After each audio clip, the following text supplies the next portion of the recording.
This is the Extreme Stewardship Podcast, where we explore anything and everything that gets us better at making things good and good at making things better. Right now, I'm trying to get better at understanding and participating in the conversation that a lot of people are having about the theology of work. Last episode was about Dorothy Sayers' essay called Why Work? That essay is about the British economy post-World War II, but her claims about that economy are grounded in a particular theology of work, and the theology of work in that essay has become the most influential bit of thinking on the topic in the last 100 years. Every book I've covered on this podcast, and every book I've got on my shelf that I haven't yet covered on this podcast, has relied on that essay. So in the last episode on this podcast, I described her essay so you could know where everyone writing on the theology of work today is getting their stuff, and where I see a lot of good in what she says. This episode, I'm going to push back. There is valuable material in the essay, and I hope you listened to the last episode already and got a sense of that value. But I also have some significant concerns with Sayers' perspective on work, and I'm going to share some of those concerns in this episode.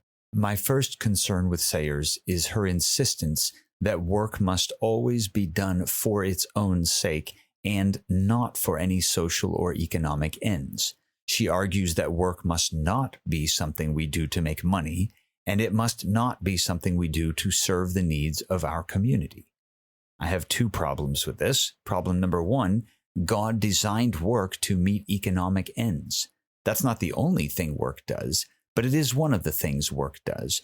And if I have economic needs and my work does not meet those needs, that's a problem. The Bible insists that loving my family well includes feeding them. And so if I need to feed my family, I need money in order to do that. And in order to obtain money, I need a job. And in order to get and keep a job, I need to work.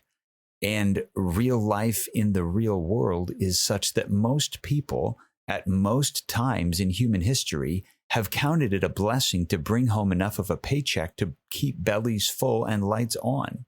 And I hardly think it appropriate to stand in judgment over those people simply because they valued their work instrumentally rather than intrinsically. Problem number two, moving from the economic to the social side of things, Sayers claims that work should keep its eye on the inherent goodness of the work and ignore the needs or desires of the people who will receive the work.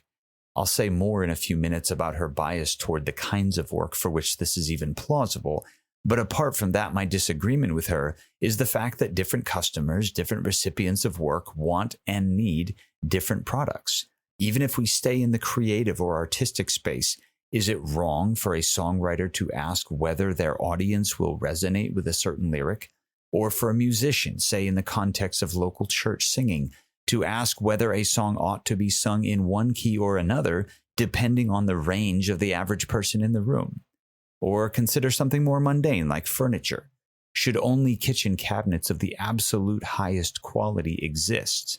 In that case, only the wealthiest of the wealthy would have kitchen cabinets. Or speaking of kitchens, what about food?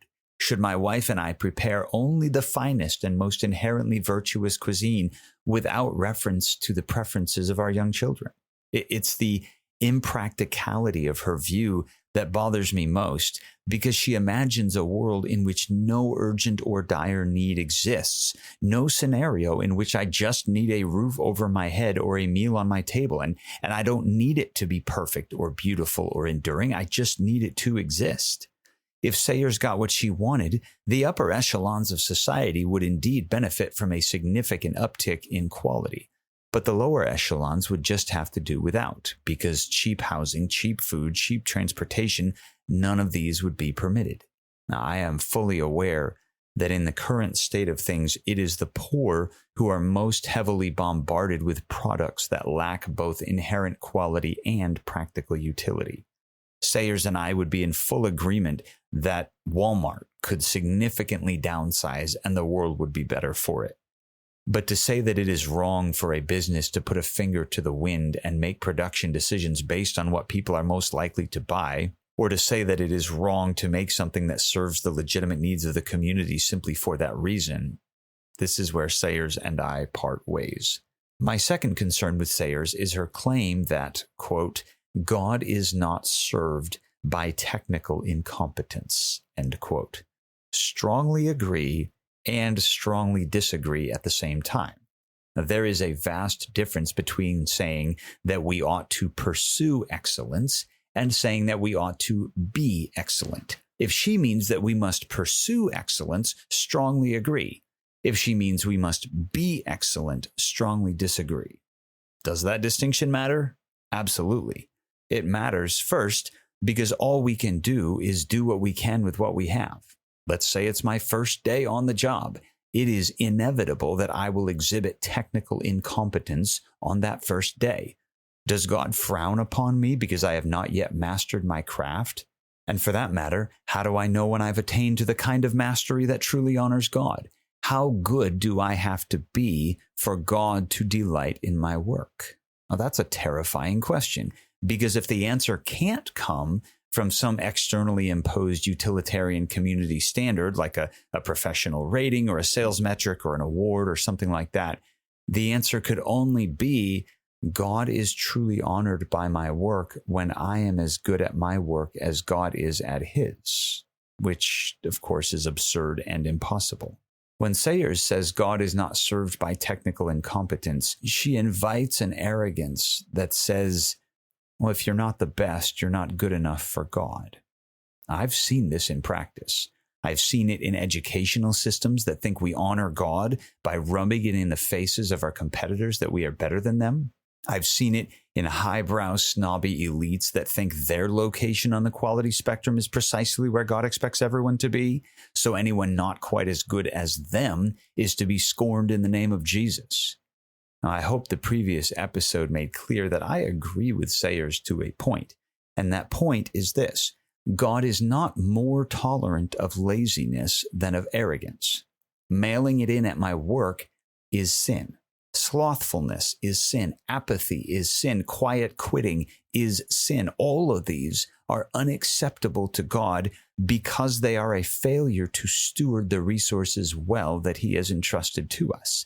But these sins are not failures to be masterful in our work. They are failures to pursue mastery in our work.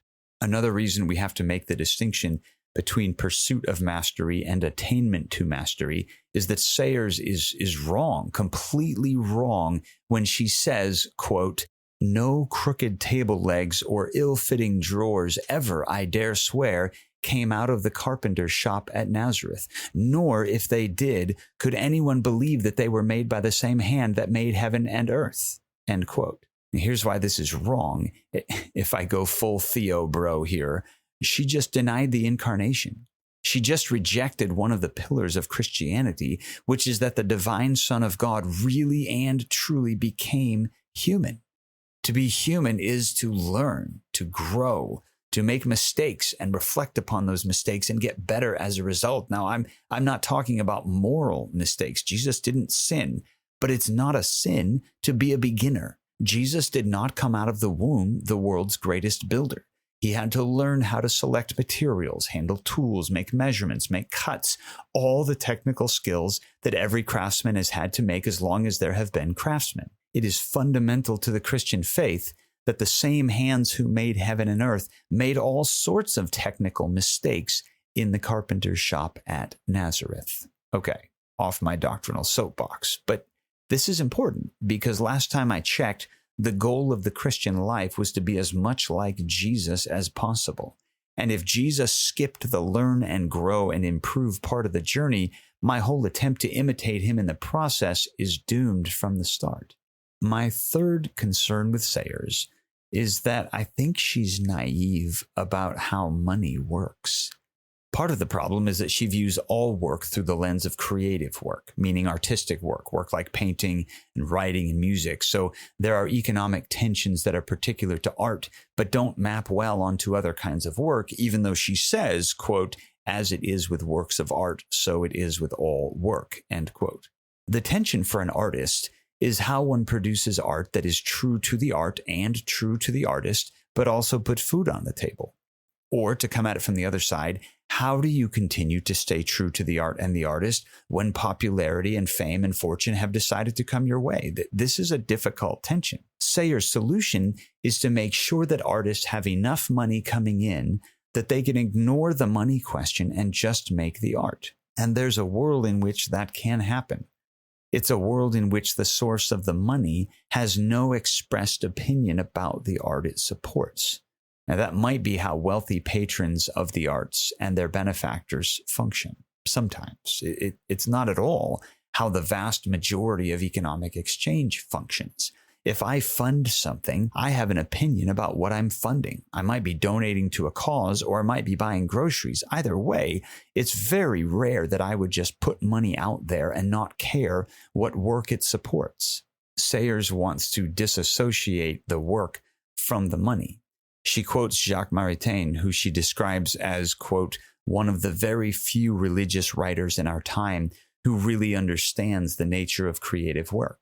And she quotes Maritain saying that the work needs to be, quote, set in being only in relation to its own proper good and no wise in relation to the wages earned, end quote.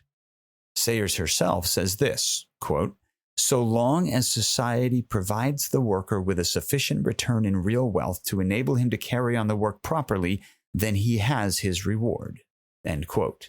In other words, money is necessary because the worker needs to live, needs to eat, etc. But there should be no connection between the money and the work itself. Just give the worker enough money to live on and free him or her up to do the work without having to stress about the money. I don't like this. I mean, I actually do like it in theory. Personally, I happen to love my job. So if you came to me and said, Mike, I'm going to pay all your bills. I'm going to give you enough money that you don't have to worry about money so you can spend your time and energy just doing the good work that you love doing. Like that sounds great.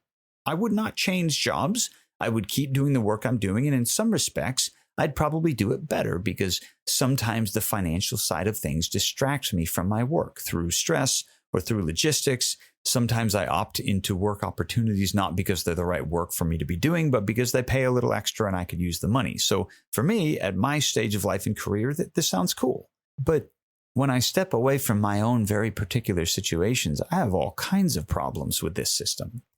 My first problem has to do with the difference between a nonprofit and a for-profit. Some nonprofits provide services precisely to those who would not be able to afford that service on an open market. The money to support the service has to come from somewhere, and since the service is designed for those who can't pay or can't pay much, a third party comes in, like a donor base or a government grant, and fills that gap. I happen to work for one of those, so I get it. But the point of a business, a for-profit, is that there is a value exchange between two parties, a customer and a provider. And the point of a free market economy is that either of the two parties can end the exchange if they're not satisfied with it.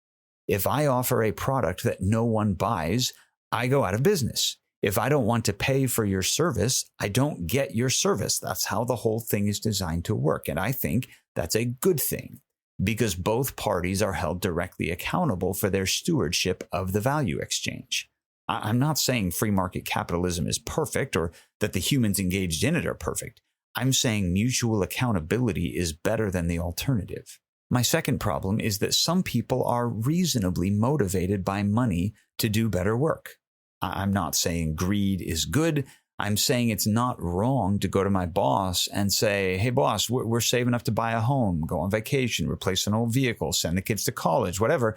And I'd like to talk about either putting in some more hours, moving up in the company, getting a raise, like whatever you think is a plausible and mutually beneficial way for me to do good work for you and achieve my personal financial goals at the same time. My third problem with disassociating money and work might be intertwined with the second problem, but it's the fact that standards of living and financial pressures vary depending on individual preferences, family dynamics, stage of life, all kinds of things. And I'm talking about legitimate variance. I'm not talking about my deep heart need to have the latest and greatest of every digital gadget, or the fact that I find my sense of self from having a nicer car than my neighbor. I'm talking about the fact that a single person needs less money to live on than a sole income provider for a family of 7. I'm talking about the fact that it costs more to live in New York City than in rural Michigan. I'm talking about how some of us were supported by our parents through college and beyond, and some of us have been on our own since high school. There are so many legitimate variables in play that I think it more feasible to give individual workers the opportunity to make individual choices, rather than simply saying people should just get paid enough that they don't have to think about the money. My fourth problem is that some jobs are harder, more frustrating, and less fulfilling, but no less necessary. Now, I'm not talking about working genius type scenarios where I hate my job because I'm in my working frustration, but there's someone else out there who would love to do what I'm doing. I'm talking about jobs that aren't fun for anyone, but they still need to get done, like sewer maintenance. I'm talking about jobs that some people are genuinely wired to do, but the demand far outweighs the supply, like hospice care. I'm talking about jobs that are out of sync with a dominant cultural rhythm, but turn out to be critical for a healthy society, like a lot of blue-collar labor these days. And in all of these cases, I see enhanced financial compensation as a legitimate way to lead people to do these kinds of work. Financial compensation alone is not sufficient, at least not for the long term, but it's a reasonable part of the equation. My fifth problem with disconnecting work and money is this: work that generates money should be compensated with money. Money is moving, and I fail to see the logic that says the people who make it move shouldn't share in the benefits of that movement. People gripe over athletes making millions of dollars per year, but we, the consumers, pour billions of dollars into the professional sports industry. So where do we want that money to go? One example. In 2024, Nike sold 3 million LeBron James jerseys. Now, who should get that money? Should LeBron simply play basketball for a reasonable living wage and do it for the love of the game without thinking about the money? I mean, LeBron makes a ton of money for Nike. Nike makes a ton of money for LeBron. I don't see the problem. And I particularly don't see the problem with LeBron making more money from Nike than some other NBA player who didn't sell nearly as many jerseys. The more money your work moves, the more money moves toward you. So there you go. I think disassociating money and work, particularly in any for-profit context, is a really bad idea. My fifth and final concern with Sayers is her one-sided approach to the relationship between work and rest. Now, Sayers says, quote, "We should no longer think of work as something that we hasten to get through in order to enjoy our leisure. We should look on our leisure as the period of changed rhythm that refreshed us for the delightful purpose of getting on with our work." Now, there is a difference between leisure and rest, particularly in the digital era. If by leisure we mean binge watching and doom scrolling, if Sayers is saying it's wrong to spend all day at work pining for Netflix to help us drown our sorrows, I'm on board with that. If she means it's not right to endure the drudgery of work all day just so we can get to Disneyland this summer, I'm in. But if by leisure she means rest, enjoyment, relaxation, unproductive time with family or friends, I'm out. But I'm not arguing for the opposite either. I do not believe that rest is the means and work is the end, which is what Sayers believes, nor do I believe that work is the means and rest is the end. In Scripture, work and rest are mutually supportive. We work so as to enjoy rest, and we rest so as to enjoy work. I rest better after I've worked hard, and I work better after I've rested well.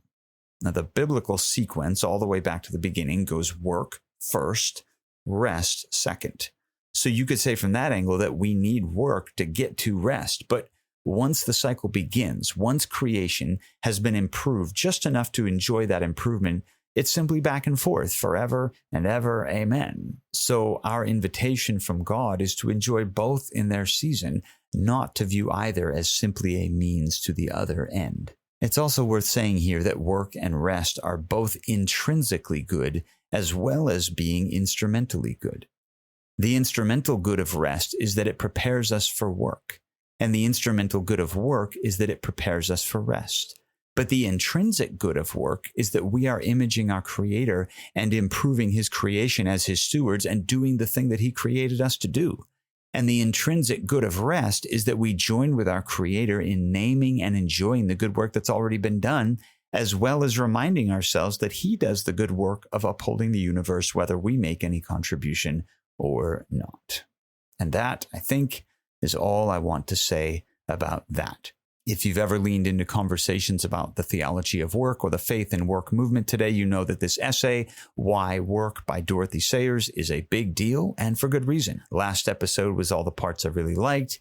This episode was about what I really didn't like, so I hope you got something worthwhile from both. So, as always, thanks for listening to the Extreme Stewardship Podcast.